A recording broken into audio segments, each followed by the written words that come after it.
Be gutsy in the journey. Have guts. Claudia Ramirez, empowering you to become the optimal leader of your life. Let's turn on the Mindset Mic. Hello, hello, hello. Welcome to episode 36 of Mindset Mic. I am in the mood for having a raw conversation with you. Therefore, if you have been thinking about achieving your dream life, what this looks like, how do people do it, how can you get to the next level, I think this conversation is going to be great for you. If you're driving, enjoy the drive. If you're at home, grab a drink, I have my water here. I will never recommend that you grab an alcoholic drink, but just grab a drink of your choice. I don't know, whatever that is. And I hope that this conversation serves you. As you know, I've been in New York for, as of today, 6 weeks now, and I feel very happy. I feel very settled in. However, it has not been sunshine and rainbows, and I can see how a lot of my dreams are coming up little by little. The things that I came to accomplish here, one of the things that I always envisioned, they're starting to slowly but surely blossom and kind of be more part of my reality. But I also want to share with you the realistic side of things because I love keeping it real and raw with you. This is not something that I'm going to share on my Instagram. I'm not sharing it anywhere else. I just want to share it here with you. If you listen, you're in my circle. I know that you care, and I hope that this helps you in your journey. Obviously, for me, New York was a dream. It came really spontaneously. As you know, we decided it on a car ride. We were just driving. We kind of like shook on it and did like a little kiss when we were, by the river in London. And it was like, okay, cool, we're doing this. Like, there's absolutely no doubt they're making this happen. And then, oh my God, I just dropped. Oh my God, you should have seen me. My hand. This is what happens. I talk with my hands and I just made my microphone fly. All right. So what I was saying was, we're not going to edit that out. We just shook it off very quickly, and it's like, all right, let's make this deal, right? Close off the deal. And 6 weeks later, 2 months later, we were here, and 6 weeks later, here we are. And I feel so happy because of the way that we think, we make things happen. We are very in sync when it comes to that, very aligned. And I love that. I don't think I would be able to be with a man who kind of just thinks about everything too much. And for me, okay, first impressions of when I got here. First of all, leaving the UK, I couldn't eat. I didn't want people asking me about friends, yes, but like people who are ready to have a deep conversation about London, or people who people who you don't want to elaborate about your plans with, asking me about London, New York, I'd be like, are you serious? Like, I just don't want to talk about it. It would make me feel so uneasy. I wanted to throw up. I wasn't eating much. I wasn't holding food down. And I really just came down to the conclusion that I was very nervous. I was also very stressed out because I was content batching. It was going to be the end of me being able to use my at-home studio, and I don't know what things were going to look like here. So I came here with a lot of uncertainty, and I don't know what's going to be on the other side. Also knowing that I was going to be apart from my partner for a while, I'm not fond of that. And obviously now we've gotten used to it, but I just didn't like that initial thing. And I share this with you because when you have a dream, point blank period, things are going to change in your life. You're going to do things that are out of the ordinary, that are different, that are not so common in your day-to-day. You're going to make some shifts, and sometimes those shifts are very sudden. It's like the best way that I can put it is like trying to shape. You have a cookie, right? And maybe it's like a Christmas tree shaped cookie, but it's not baked yet. It's just a dough, and you're trying to put it into maybe a Santa Claus cookie. Why am I talking about cookies? Maybe I just want cookies. But you shape it, and it's not gonna fit immediately, but you can shape it and mold it and mold it and mold it, and eventually it starts getting there. Same thing with a butterfly. Same thing with examples like this that are right now just coming at me randomly. And I want you to be okay with that. I want you to be okay with making that decision quickly, but then in the process, feeling that sense of uneasiness. And how can you bring yourself to a moment of peace and calm? Do what makes you happy. For me, it was packing, going on long walks, really just sitting down and cherishing time with my friends. If you know you know who you are. If you're listening, I know you are. And that to me meant the world. And being able to talk about the transition honestly and frankly with people who I knew had my best interest in mind and are like-minded individuals. That felt good to me. And so think about who can you talk to about these dreams that you have. It may not be every person in your circle, and it may be you have some friends. I've got friends who, frankly, I don't feel very comfortable telling them my wild dreams because I don't think they will understand. Or I know that they're not going to give me feedback that I need at that time.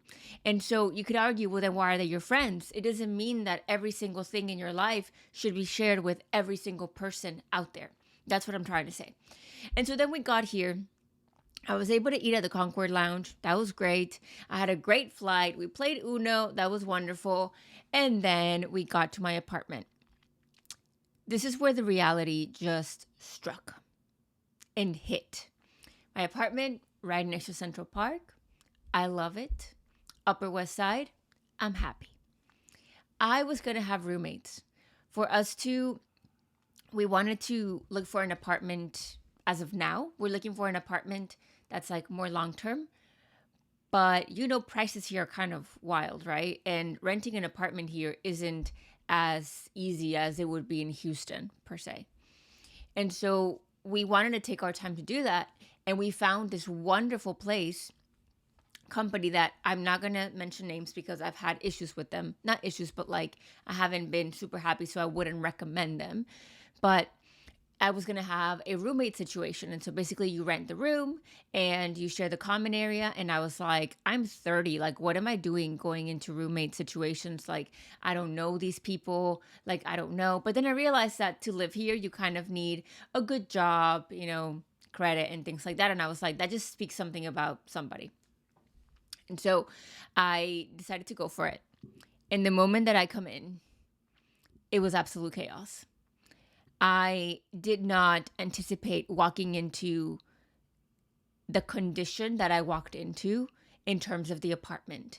It was filthy, sticky surfaces. It was just I looked at the stove for 3 days, not being able to cook, just wondering how I was going to make it through, sending long, I guess, maintenance requests, all these things that needed to get done. And it's the company isn't taking their end of the responsibility to come in and do their due diligence after every single person moves out. They just kind of let the roommates communicate with the company, and most people don't. And I think in this situation, although my roommates are absolutely wonderful, it was one of those situations where oh, well, people have moved out, they left their things, so that's not mine though. Or, hey, nobody has cleaned that in God knows how many years or months. That wasn't me though. And so people were just kind of passing the torch, the baton, and nobody was doing it. I think that's kind of the situation. I never had that. And so there's this person who also moved in a few days before me and also, noticed the things that I noticed. But what I'm going to tell you about this is, again, if my nothing with my roommates, they were absolutely wonderful people, and it's not their fault, the state that the company allowed this place to be in. But what I'm sharing is, so I'm going into my room and I'm unpacking, and my room is small enough where my desk fits, my bed fits, and that's about it. It's a perfect size, but it's not what I've had before in Houston, that it's 3 bedrooms, huge, And so I remember unpacking, and I would sit down and kind of have a little cry. And I could see that Josh was trying to make me feel better, and just oh my God. And I was just so overwhelmed, and I would just kind of get myself together and just keep unpacking. And then I would think about it again, and I would sit down again and just Okay. And he'd be like, are you overwhelmed? And I'd be like, yes, but I was trying so hard to hide it. And I could tell that he was trying so hard to make me feel good about where I was. Because at the end of the day, like, we're in this together, but like, I'm here alone. And, I didn't have just so many things that were flying around, and the trash, these places are like filled with rats, like Ratatouille who, like, kind of thing. And they've kind of like grown on to me. I'm not so scared of them anymore, but it's these little things that were just a shocker to me. And understanding the subway systems and, getting lost multiple times, trying to make appointments. And I share this with you because when you get to the other side, it's not always sunshine and rainbows. And I would never want you to think that it is and then feel discouraged when it's not. Sometimes, you know how people say pay your dues? I don't believe in that. I just think that sometimes as you figure it out, you're going to encounter situations that are going to test you and ask you, how badly do you want this? Remember, my ultimate goal at the end is like, I'm going to speak on stages with 25,000 people or more. I'm new to New York. I don't know anybody. Well, I didn't know anybody. I didn't have connections. I was brand new. I had only been to the city once for 5 days for my boyfriend's birthday back in August. Do you see what I'm talking about? You're starting from scratch. And that's okay. Be okay with starting from zero. Be okay from starting from the ground and building and building and building. Show the universe that you want this in your life. Sometimes when you want something so badly and you know that it can be for you, we assume that that's going to be the next thing. It can be, but it could also come through steps. And those steps are going to make you grow. And as you grow, you're going to become the person who is deserving and adequate and strong and whatever words you want to use, enough to have that right there. We say, oh yes, it happened overnight. No, it did not happen overnight. That apartment in Dubai where I lived in my dream location, oh my goodness, did it happen overnight? No, it took 16 months. Or was it really the 9 years of personal development that I had been studying and applying and making things happen over and over and over? The ups and the downs and the down and the down and the down and then up and down and then up. Is it that? Or is it overnight? Do not expect for things to happen overnight. Appreciate them when they happen overnight. Appreciate like, oh wow, I didn't have this yesterday. I have it today. I am so grateful. But whenever you see other people, they're only going to show you the outcome. Most people are only going to show you the outcome. No. Look at the deeper layers that go to make anything a reality. From having a child, to finding your soulmate, to building your dream career, to having your dream home and all the travels. It's not the ultimate thing. It's the steps that get you there.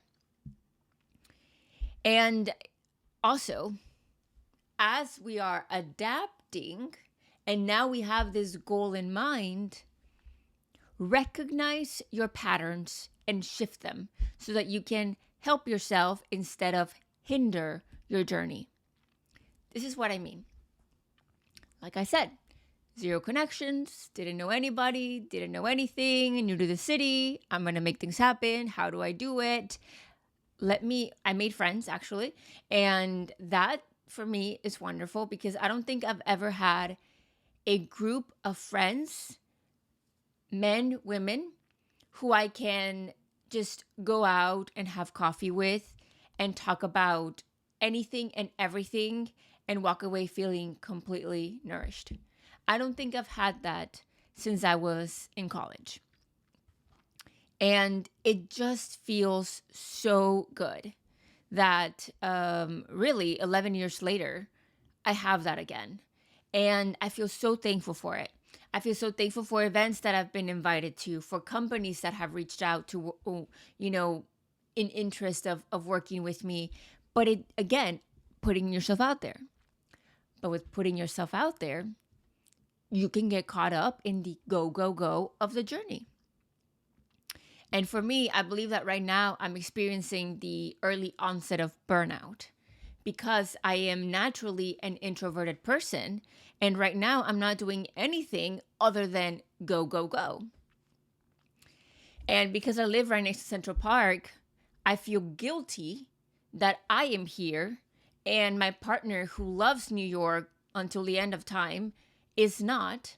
So I feel like I need to be running out there every single day and creating content every single day and showing up on my calls and showing up on my podcast and showing up with networking and everything every single moment of the day. So I didn't give myself time to rest. I sometimes fall into the mindset, I don't know if this happens to you, but I sometimes fall into the mindset of I can't stop until it happens. And I know that some of you would be like, wow, what a turnoff. I would never want to work with her or learn from her. But I share that with you because that is an honest inner belief that I think sometimes just pops up and does its little damage and then just disappears because I make it. And for me right now, it's what I told you. I feel like I can't stop until all these wonderful things come to life. However, if I don't stop, those wonderful things will never come to life. And I make videos all the time, right? And I can see how my face is shifting. And obviously Shark Week could be a thing. That it isn't here is probably a thing. And that's another topic within itself. And your face changes throughout the week as a woman because of Shark Week. But I also know that I'm going 100 miles an hour a week, and that if I'm increasing my running, but also I am no longer sedentary because before I was only at home and I was only taking calls at home and only working from home. And I was like within an apartment my entire time. I would go out, of course, but networking, nothing like events, none of that happened when I was in the UK. And now I'm adding that and running more. My body is exhausted. Are you running yourself to the ground to the point that you're rejecting opportunities subconsciously, your energy, because you're so tired? That instead of feeling happy and peppy, you feel burnt out. And I caught it early on. So I'm like, nope, I'm just going to sleep and I'm not going to feel guilty for sleeping. I am a natural sleeper. My mom says that I started sleeping 12 hours a night since I was like 2 months old. And believe me, I'm 30 years old. That has not changed. I can sleep 9 hours minimum. That is like my natural. And I can sleep up to 11 hours, like if I'm absolutely alone. But I wake up all freaking out because I know that people will know that I slept a lot if I don't respond to messages, for instance, like my partner or things like that. And I share these very silly things with you that have absolutely nothing to do with mindset coaching or mindset speaking because it's a reality of life. I feel like we should be doing something when in reality, could have, should have, would have. Is it really even helpful? It's important about honoring who we are and how we feel and allowing our body to just transmit that to us.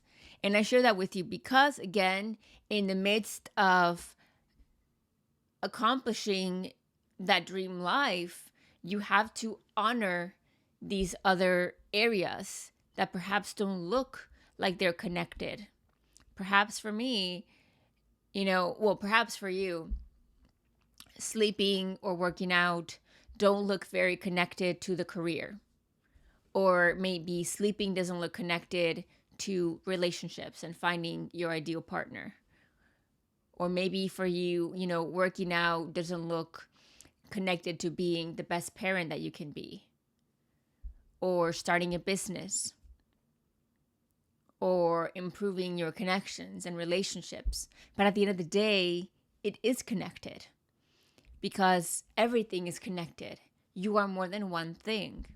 And so in the midst of achieving your dream life, think about in which ways are you draining yourself? What are you willing to tolerate and deal with in the moment to get there. For instance, for me, it was jumping into having roommates, which I was extremely, extremely blessed with the most wonderful roommates who are just, joyful and bring a lot of value into my life, and friendships, and stepping out of my comfort zone as somebody who's introverted. But in other ways, how am I hurting myself? And having these realization moments is really going to help you in the long run when you get to the other side.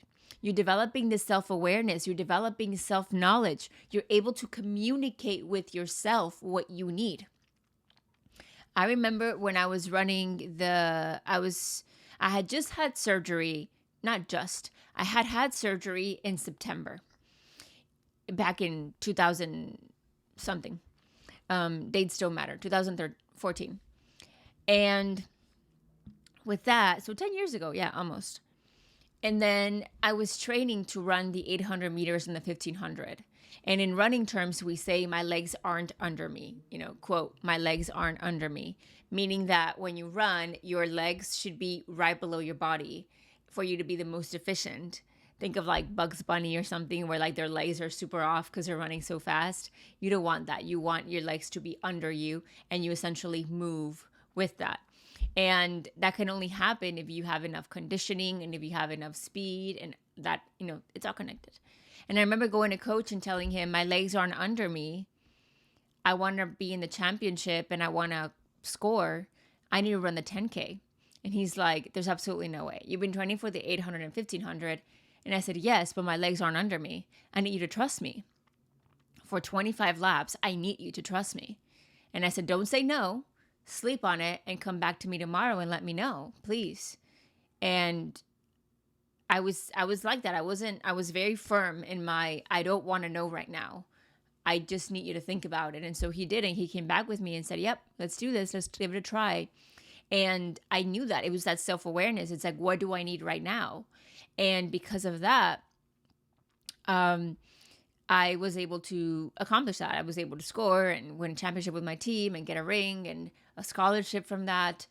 But it was just a moment of looking in the mirror and saying, if I'm doing this right now, is it going to help me or not? And the answer was no. I wasn't going to be as fast as the other girls, because track is like that. It's very black and white. There's no gray area. You're either faster than them or you're not. You either score or you don't. And so for you, in life, making your dream life happen and come to fruition, what is that looking like? What kind of changes do you need to make? For me, I am going to tell you, I decided to go down the road and get a job at a running store, because I'm so interested in connecting with runners and speaking to schools about personal development. But I don't know anybody here in that realm besides one friend. So what do I need to do?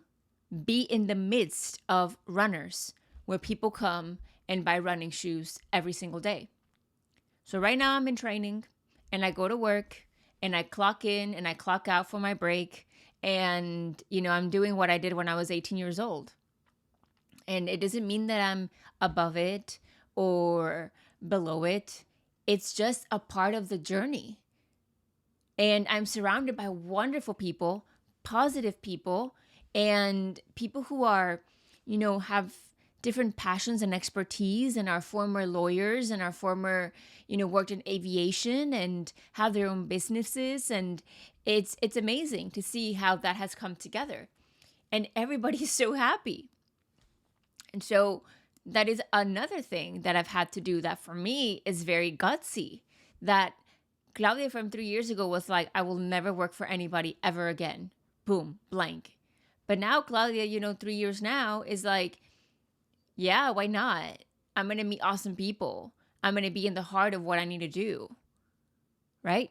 And so again, is it taking a step backwards because I have a business, because I work with coaching clients, because I speak? No, absolutely not. It's helping me get to the next step in my journey. And I share this with you because it's part of the story. Just like I've done other things similar to this before Dubai, and I just never told you about it because it was part of my story, and one day I'm going to be able to write about it. I want you to walk away today feeling like you're not alone, feeling accompanied in your journey. I want you to know that sometimes when we have this dream and we're seeking to make it a reality, there are 5 steps that I always teach you, and we work through in different workshops, and I've told you here as well. Number 1, get clear on that dream and believe it wholeheartedly. It needs to be so engraved in your heart and in your mind and in your soul that this can be possible for you. No doubt. Number 2, make it a goal. It's not about one day. Oh, wouldn't it be nice? No. I am working towards this right now. It's a matter of time. We're making this happen. Do you see what I mean? Number 3, visualize. Get super clear on what it is that you are seeking. Make the vision board. Make the vision board. Please do. I've been in New York for 6 weeks, and there are some things in my vision board that have already come true. This is not a humble plug, but you know what? Yes, it is a humble plug. Make the vision board, not the one that you have. Give yourself one chance. Be open-minded to make it in a different way. Use code GIFT10. Go to my website, theclaudiaramirez.com, link down below, /courses. Click on See It Created. Go to checkout. Use code GIFT10 to get 10% off and make a vision board the way that I teach you how to make a vision board. It's going to blow your mind. Number 4, take action. Whatever that looks like for you and whatever is needed right now. Take action. Where do you have to be? It's okay if you feel like you're taking a step back. Like for me, dealing with rats and landlords and, oh, by the way, the whole apartment situation, we got it taken care of. Oh, yeah. Not with by the way, that I mean like snapping at people, but I'm like, yes, no, not on my watch. We're going to have things settled here. And take action on whatever that needs to be. Who do you need to meet? Where do you need to go? What do you need to do? What shifts do you need to take? Go off of that. Number 5, bring it to reality right now. Do not be afraid of life giving you rejection. Just go for it. Go for it. Go for it. Go for it. Believe me, it's something that is going to help you, and it takes time. Whatever goal it is that you have, it takes time. But I believe that you are capable of that and so much more. Believe it in your heart. Be okay with breaking the mold. Be gutsy in the journey. Have guts. Develop what it takes to get to the other side. As always, I believe in you. Keep being the optimal leader of your life. If you like this video and podcast episode, please share it with somebody. Share Mindset Mike podcast. Share the clips, whatever it is that you think would be helpful for somebody else. It would mean the world, and I appreciate it so, so much. Don't forget to keep being the optimal leader of your life. I love you. I believe in you, and I'll see you in the next one. Bye. Claudia Ramirez, empowering you to become the optimal leader of your life. Let's turn on the Mindset Mic.